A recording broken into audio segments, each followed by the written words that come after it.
Assalamualaikum warahmatullahi wabarakatuh. Perkenalkan kami dari kelompok satu mata kuliah Statistika yang diampu oleh Ibu Prof. Kori Yohana dan Pak Andreas.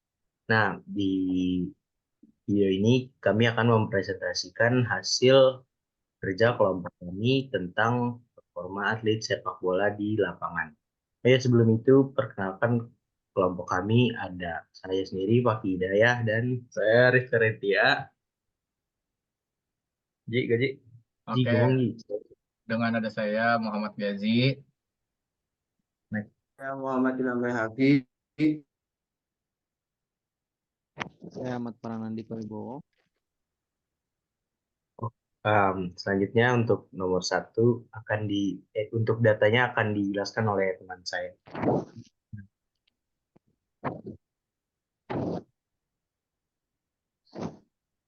Ya, ini hasil kerja kelompok kami ya.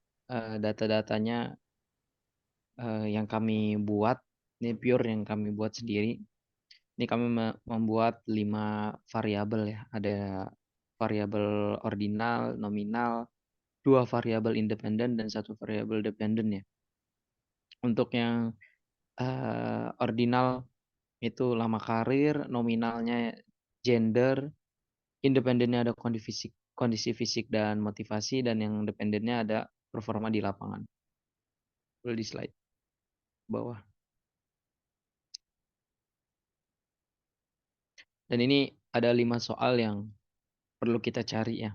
Perlu kita cari untuk yang pertama ada masing-masing data variabel kelompok apakah sudah ada terdistribusi normal. Terus yang kedua ada apakah terdapat outlier pada setiap variabel kelompok. Yang ketiga, buatlah hipotesis antara variabel independen dan dependen. Itu ada hipotesis 1, hipotesis 2, hipotesis 3. Yang keempat ada hitung korelasinya antara variabel independen dan dependen. Yang terakhir ada uji regresi linear berganda menggunakan teknik uji asumsi klasik antara variabel independen dan dependen. Ini di setiap soal ya perlu kita pecahkan agar kita bisa interpretasi ya hasil SPSS yang telah kita buat. Oke, untuk nomor 1 akan dijelaskan oleh rekan saya.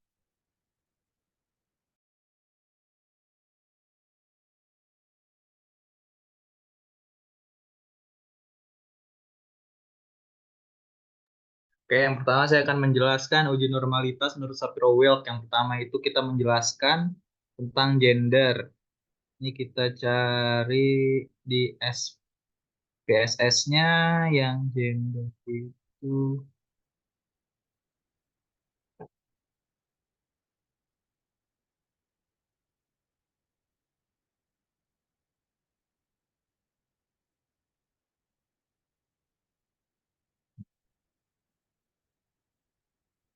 Nah, ini test of normality gender.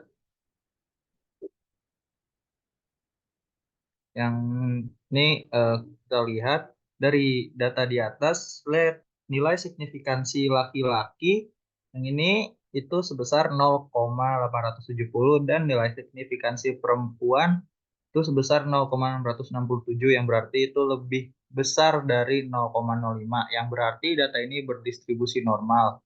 Dan lama karir, kita akan cari uji normalitas dari lama karir. Ini yang test of normality.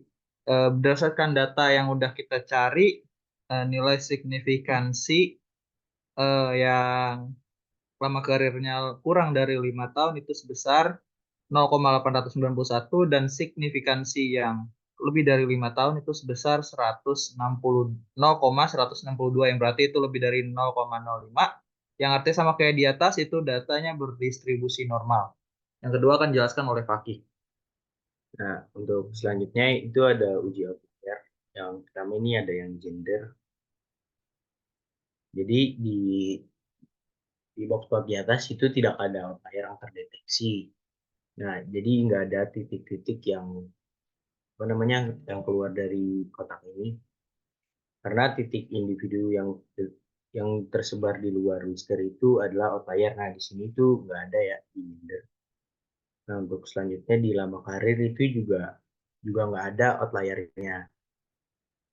Nah, untuk nomor 3 akan dijelaskan oleh teman saya. Dalam jelasin. Oke, untuk saja yaitu uji hipotesis. Yang pertama uji hipotesis T. Eh, eh, interpretasi hipotesis yang pertama yaitu dari tabel di atas, variabel kondisi fisik atau X1 memiliki nilai signifikasi 0,000, berarti kurang lebih dari kurang dari 0,05. Artinya kondisi fisik X1 berpengaruh terhadap variabel performa di lapangan atau Y. Terus selanjutnya yaitu di scroll ke bawah. Interpretasi hipotesis yang kedua dari tabel di atas, variabel motivasi atau X2 memiliki nilai signifikasi 0,000, berarti kurang dari 0,05. Artinya kondisi fisik X2 berpengaruh terhadap variabel performa di lapangan atau Y. Untuk saja yaitu uji F. Berdasarkan tabel di atas, nilai signifikasi yaitu 0,000, berarti kurang dari 0,05. Artinya masing-masing variabel independen baik kondisi fisik atau X1 dan motivasi atau X2 secara bersama-sama berpengaruh signifikan pada variabel performa di lapangan Y. Untuk mencari hipotesis 3 kita bisa menggunakan uji F. Untuk selanjutnya bisa dipaparkan oleh teman saya yang lain. Baik, selanjutnya pada nomor 4 adanya uji korelasi berganda. Pada model summary berikut ada bagian A dan B. Pada bagian A, predictors yaitu dengan isinya konstan, motivasi, dan kondisi fisik. Dan dengan bagian B, dependent variable yaitu dengan performa di lapangan. Boleh di slide ke bawah. Nah, berdasarkan tabel di atas, nilai signifikan F change itu berada di 0,000, berarti kurang dari 0,05. Artinya ada hubungan korelasi secara signifikan antara variabel kondisi fisik X1 dan motivasi X2 dengan variabel performa di lapangan Y. Pedoman derajatnya hubungan. Yang pertama ada 0,00 sampai dengan 0,20, yaitu tidak ada korelasi. 0,21 sampai dengan 0,40 itu dengan korelasi lemah. 0,41 sampai dengan 0,60 dengan korelasi sedang. 0,61 sampai dengan 0,80 korelasinya kuat. Dan yang terakhir 0,81 sampai dengan 1 itu korelasi sempurna. Nah, nilai R adalah 0,722. Maka kondisi fisik X1 dan motivasi X2 memiliki korelasi sempurna terhadap performa di lapangannya. Selanjutnya akan dijelaskan oleh rekan saya.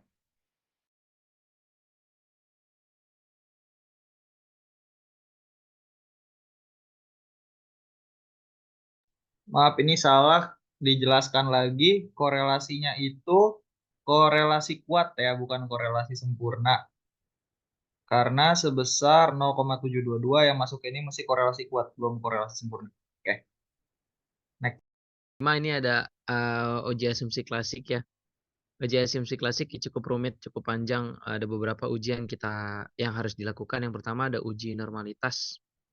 Ini menggunakan Kolmogorov, Smirnov.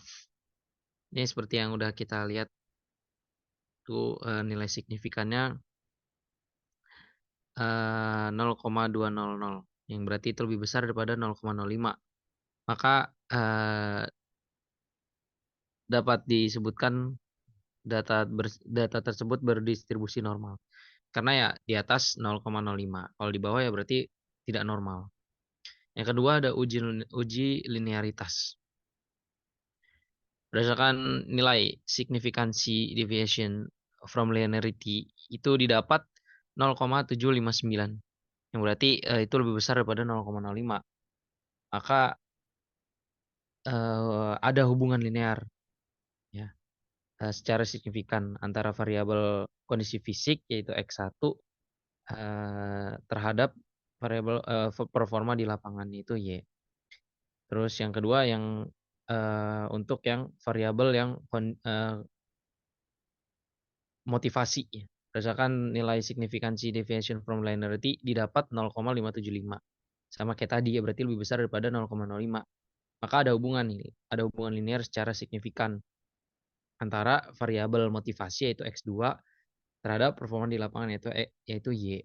Berarti dua-duanya ada hubungan linearnya secara signifikan terhadap variabel performa di lapangan itu Y. Yang ketiga ada uji multikolinearitas.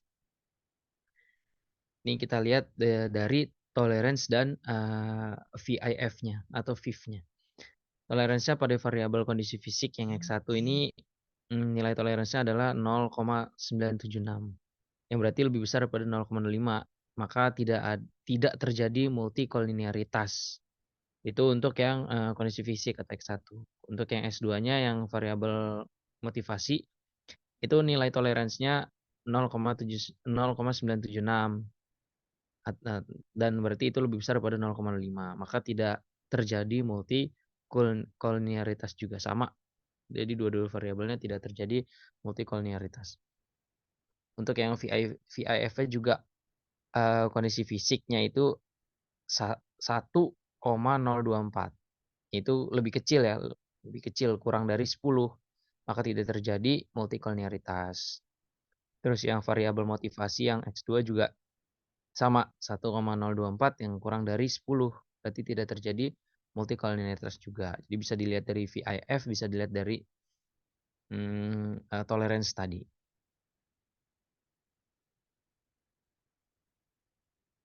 Terus selanjutnya ada multi heteroskedastisitas.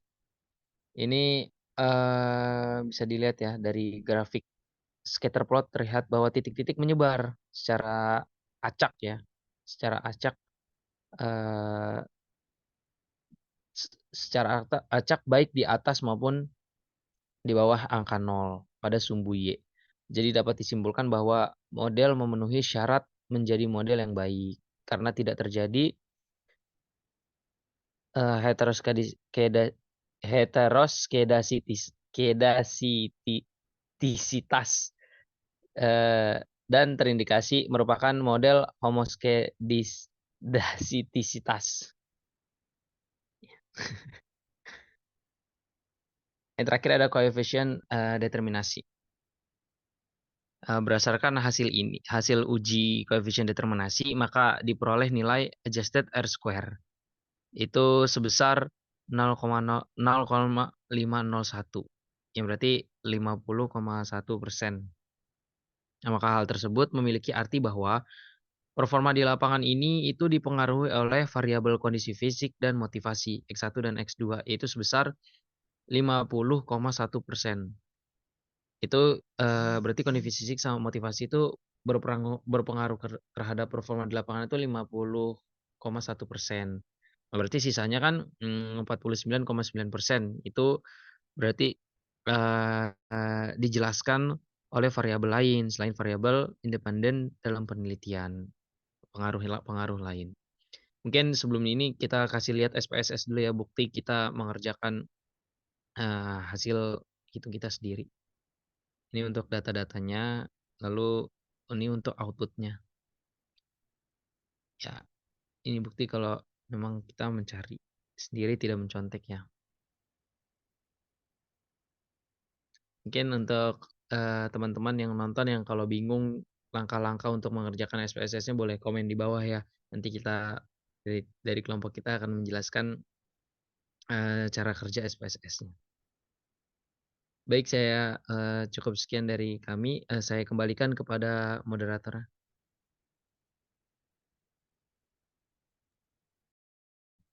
Nah, baik, terima kasih kepada Pak Arhan dan juga teman-teman yang sudah menyempatkan kehadirannya untuk datang untuk menjelaskan tentang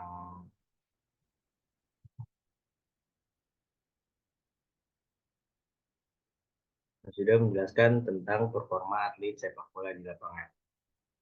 Saya ucapkan juga kepada Prof. Koryona dan Pak Andreas yang sudah mengajarkan kami materi tentang statistika dan SPSS. Sekian dari kami. Jika ada kesalahan kata, mohon dimaafkan. Wassalamualaikum warahmatullahi wabarakatuh. Ada